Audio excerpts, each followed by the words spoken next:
प्रिय छात्र, अंजलि एजुकेशन में आप सभी का स्वागत है। आज के इस वीडियो में हम लोग प्रतिशत निकालना सीखेंगे। तो यहाँ पे देखिए 4 सवाल है। पहला सवाल है 500 का 23% ज्ञात करें। देखिए 500, 200, 400 जो होता है तो उसको निकालना आसान होता है प्रतिशत। लेकिन अब देखिए यहाँ पे 3 और अलग अलग तरीके का सवाल है। 875 का 12% ज्ञात करें। फिर तीसरा सवाल है 1000 का 12.5% ज्ञात करें। और चौथा सवाल है 150 का 13% ज्ञात करें।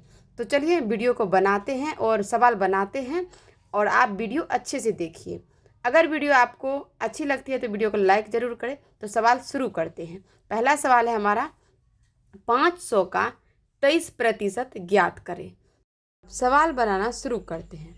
तो देखिए क्या करेंगे, हम पहले बराबर का लाइन देंगे और 500 का 23% निकालना है। तो पहले हम यहाँ पे लिखेंगे 500, सवाल उतारेंगे, पहले 500 लिखिए। अब देखिए ये क्या है, का मतलब होता है गुना, तो का के जगह पे हम गुना का चिन्ह देंगे।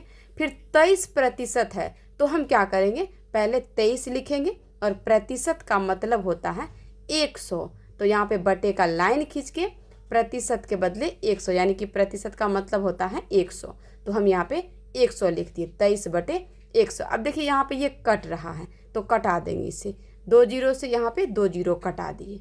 तो अब हमारे पास बच गया 5 गुना 23। तो अब हम यहाँ पे बराबर का चिन्ह देंगे और लिखेंगे 5 गुना 23। अब देखिए इसको लिख दिए। अब इसको हम गुना करेंगे। तो गुना करते 5 तिहाई 15, 15 का 5 और 5 दूनी 10 और 10 एक 11।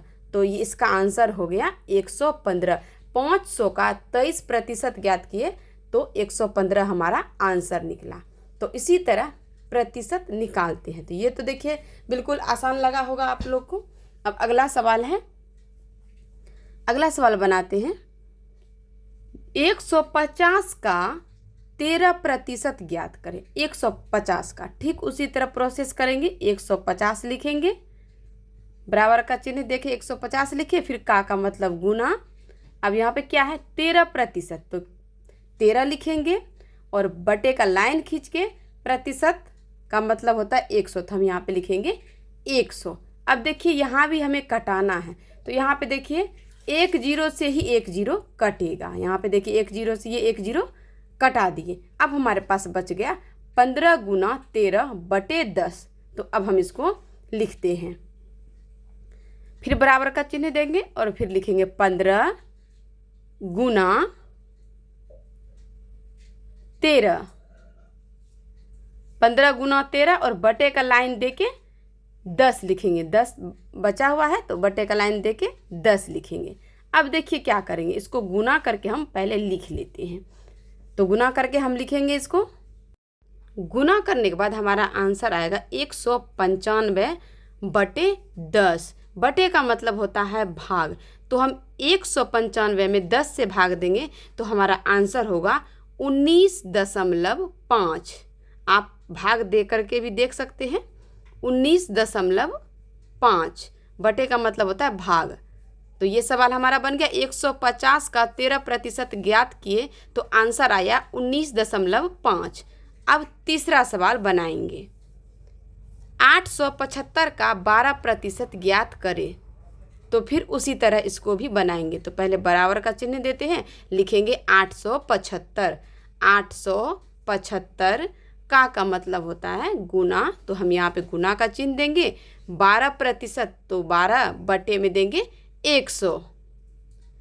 100 दे देते हैं और फिर इसे हम कटाएंगे। तो अब यहाँ पे देखिए ये नहीं कटेगा। ये नहीं कटेगा तो हम क्या करेंगे, इसे गुना कर देंगे। तो हम लिखेंगे फिर से बराबर का चिन्ह देके 875 गुना 12।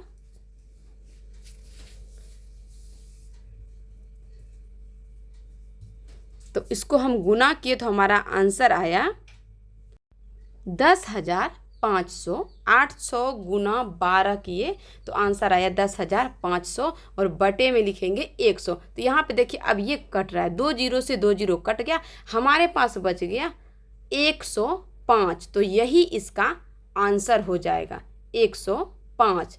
875 का 12% निकाले तो आंसर निकला 105।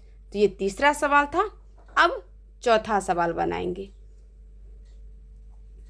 चौथा सवाल में देखिए दशमलव भी है, जैसे कि 12.5% ज्ञात करें। 1000 का 12.5% ज्ञात करें। ये थोड़ा लगता होगा मुश्किल है, लेकिन ये भी बहुत आसान है। तो चलिए उसी तरह इसको भी बनाएंगे। तो पहले क्या करेंगे, बराबर का चिन्ह देंगे और लिखेंगे 1000 का मतलब होता है गुना। तो यहाँ पे लिखेंगे प्रतिशत कितना है, 12.5% निकालेंगे इसका। तो फिर इसको लिख के 12.5 बटे में देंगे 100। अब हम इसका दशमलव को उड़ाएंगे। तो देखिए दशमलव उड़ाएंगे तो क्या करेंगे, दशमलव उड़ा देंगे और फिर गुना का चिन्ह देंगे। जितना अंक है दशमलव के बाद एक पर उतना जीरो आपको बिठा देना है। दशमलव के बाद एक अंक था 5, तो एक ही जीरो हम दिए। अब देखिए ये एक जीरो से एक जीरो कटा, दूसरा जीरो से दूसरा जीरो कटा, तीसरा जीरो से तीसरा जीरो कट गया। इसका आंसर निकला 125। दशमलव हम उड़ा दिए, उसके बाद ये 125 बन गया, तो हमारा आंसर हो गया 125। इसी तरह दशमलव उड़ाते हैं, जैसे दशमलव आपको उड़ाना है तो दशमलव उड़ा दे और दशमलव के बाद जितना अंक है एक पर उतना जीरो बैठा दे गुना का चिन्ह देके। तो देखिए इसी तरह बनाए हैं। अब मिलेंगे अगली वीडियो में।